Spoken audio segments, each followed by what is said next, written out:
The bell above the pawnshop door chimed softly as Elena stepped inside, her worn shoes barely making a sound against the scuffed wooden floor.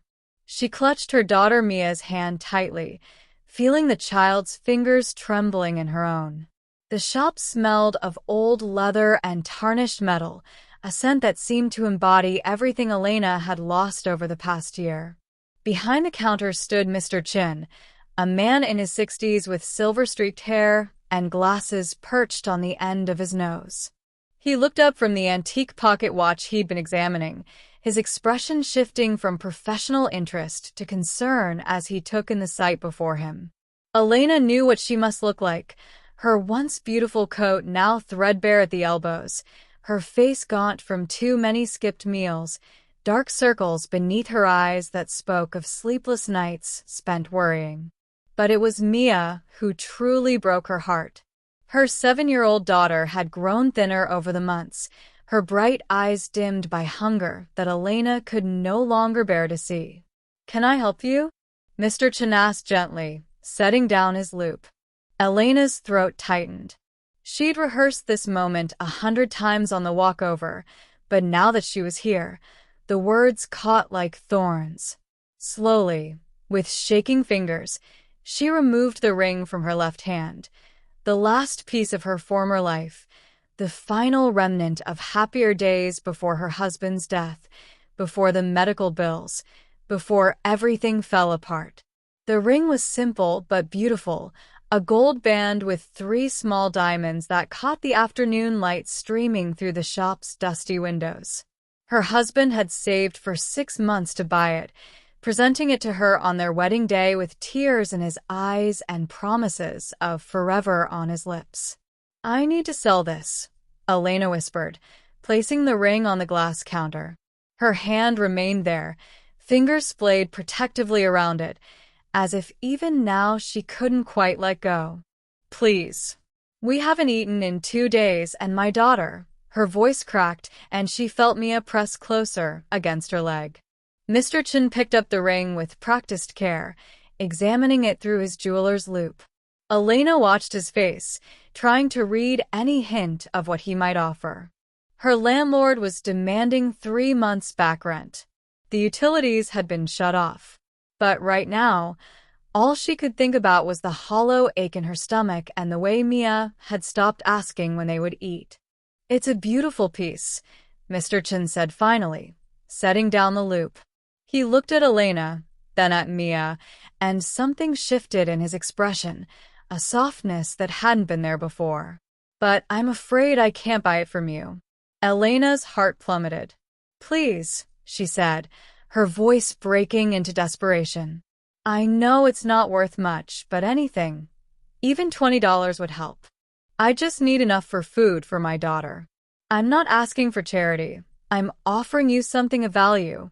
"You misunderstand me," Mr. Chen interrupted gently. He pushed the ring back across the counter toward her. "I said I can't buy it from you, because we want you, not the ring." Elena stared at him, confusion clouding her exhausted mind. "I don't understand." Mr. Chen gestured toward the back of the shop, where Elena could now see shelves upon shelves of items waiting to be cataloged, repaired, or appraised. "My wife and I have owned the shop for 35 years. We're not getting any younger, and the work has become overwhelming. For months, we've been looking for someone to help us, someone trustworthy, someone who understands that every item that comes through that door has a story, has meant something to someone." He paused, studying Elena's face. "When you walked in here, I saw something. The way you held that ring, the way you're still holding your daughter's hand like it's the most precious thing in the world. You understand value. Not the monetary kind, but the real kind. The kind that matters." "I don't have any experience," Elena said weakly, hardly daring to hope. "You don't need experience. You need heart, and you clearly have that." Mr. Chen pulled out a business card and wrote something on the back.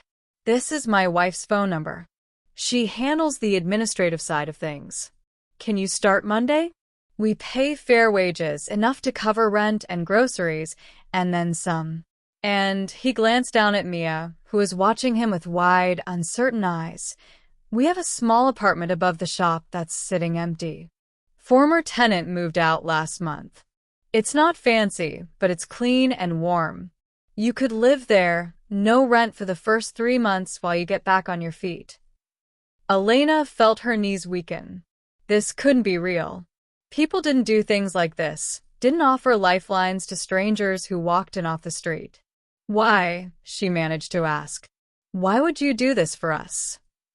Mr. Chen's eyes grew distant, and for a moment, he seemed to be looking at something far beyond the walls of a shop.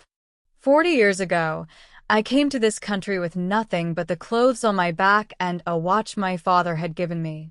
I was ready to sell it, the only thing I had left of my family. But someone helped me instead. Gave me a job, a place to stay, a chance to build a life. I never forgot that kindness, and I promised myself that if I ever had the opportunity to help someone else the way I was helped, I would. He slid the ring closer to Elena. Keep this. Give it to your daughter one day. Tell her about her father, about love that endures even in the hardest times. Some things aren't meant to be sold. Some things are meant to be held onto, to remind us of who we are and where we came from. Elena looked down at the ring, then at her daughter's hopeful face, then back at Mr. Chen. Tears streamed down her cheeks, not tears of despair this time, but of overwhelming relief and gratitude. I don't know what to say, she whispered. Say you'll be here Monday morning at 9. Mr. Chen replied with a gentle smile. And say you'll let me buy you and your daughter dinner tonight. There's a wonderful Chinese restaurant 2 blocks down, and I happen to know the owner. He winked at Mia. They make the best dumplings in the city. For the first time in months, Elena felt something she'd almost forgotten. Hope. Not the desperate, clinging kind that comes from wishing for miracles, but the solid, real kind that comes from human kindness and second chances. She slipped the ring back onto her finger where it belonged and squeezed Mia's hand. Yes, she said, her voice stronger now. Yes to all of it. Thank you. Thank you so much. As they left the pawn shop an hour later, their stomachs full and their hearts fuller, Elena looked back at the small store with its cluttered windows and faded sign. It looked different now, not like a place of last resort, but like a door opening onto a new beginning. Sometimes she realized the things we think we need to let go of are exactly what we need to hold on to.